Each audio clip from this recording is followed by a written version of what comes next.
unapologetically black, I think it's more so of a focus rather than being, you know, just black in situations. It's more so, what are you doing for the black community? What change are you creating for our people? Because there's different levels to our community. You know, there are some that are still in poverty, there are some that have made it out. So it's like I challenge our black men in a standpoint of that we have been educated and knowledgeable, that we go back into our areas of our community and uplift our community with more so our action. And I challenge our black men to go in with action and see what we can create and how we can change the outlook of our community, you know? And then once we see that change, I think change will come about in all areas for the black community. That is being unapologetically black. Being unapologetically black to me means knowing who you are, being true to who you are, and not changing due to environment. In the workforce, you have a lot of white people that are trying to dictate what black behavior should be, setting standards on what black people should do and how they should think. So being unapologetically black is just accepting who you are, having your mind frame, and just being focused. There is a difference between being unapologetically black and ghetto. It's totally different. So when you are unapologetically black, you're doing things, you know, based off of your values, your core values, your morale, and you're not willing to diminish what you've done or diminish who you are for the benefit of somebody that is white. So for me, being unapologetically black means that you are not just black when it's convenient.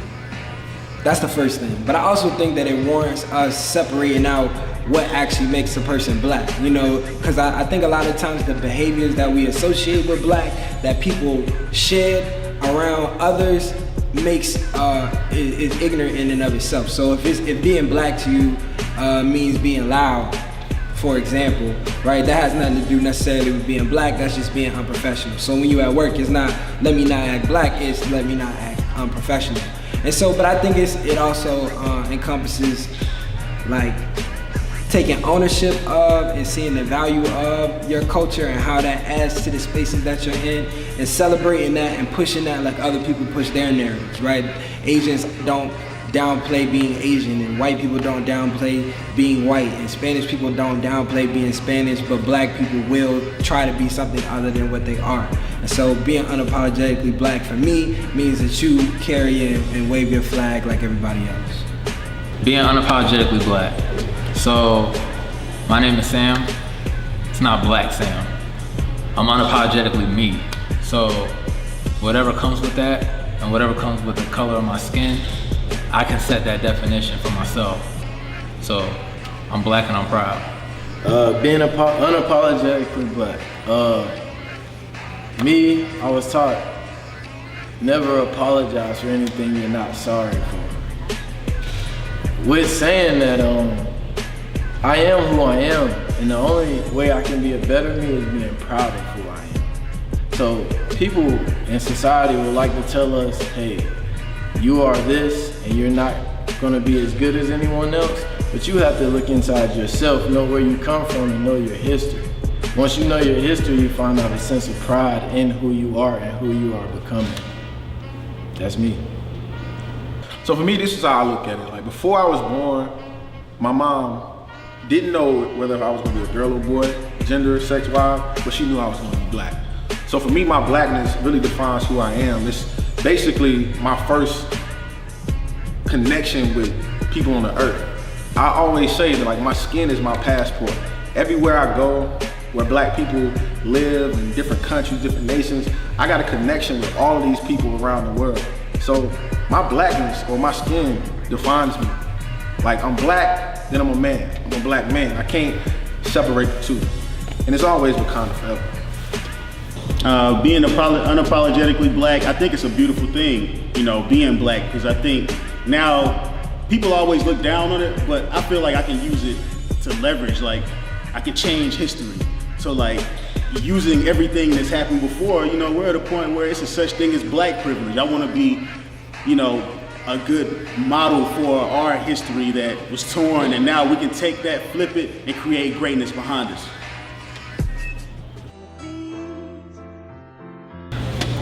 Does your college degree validate who you are as a person? I'm gonna say no. But when I set the goal for myself to excel in education at every level, and when I graduated from college, then I validated my goals for myself. And just being able to set a goal and accomplish it and achieve, it allows me to do the same thing for other areas of my life. So it doesn't validate you as a person, but it can validate your morale and in yourself. And people can look at your degree and you can be a doctor, but it doesn't mean anything if you're not putting the work behind it. So the piece of paper itself doesn't really mean anything. It's what you do with it that means something. Does a college degree equal validation? No, period. For me, I look at it as a means to an end. This piece of paper will never define me, and I would never like to put myself in a box. So once I get this education or this college degree, undergrad, master's, PhD level, that's only a portion of who I am. Now I set the standards of what I want to be when I grow up. I set the standards of what I want to achieve in life. So I can't be defined by just one piece of paper. So when it comes to education, I feel like, me personally, my degree does not define me. The institutions that I've been able to receive education from, they assist me to accomplishing my overall goal. However, I do see how degrees and the attainment of degrees adds validation of you to other people. Now, for me personally, like I said, I don't see, that doesn't validate me. I've been the same person forever.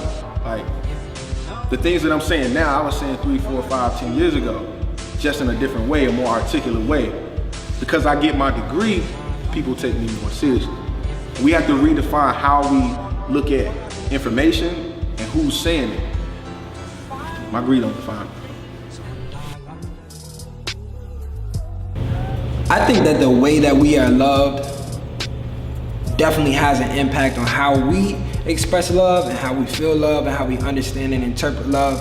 I had the benefit of both having a father and living with him, and so I got to see how he loved my mom and how he loved his kids, and that informs the way that I love. It doesn't necessarily dictate it. There are ways that he expressed love that I wouldn't necessarily duplicate, and not because they're not good, but because they don't necessarily work for me. But I think I have the benefit of being able to do those things, having had an example that gives me, maybe not an advantage, but allows me to operate with a bit more ease than people who may not have had it. So I think it's definitely important that from a generational standpoint that we express and show love so that those who come after us are better equipped to do that in their lives. Generational love is needed because there's so much hate given in this world. To save it, to save the next generation after us, each generation, it takes love to do that.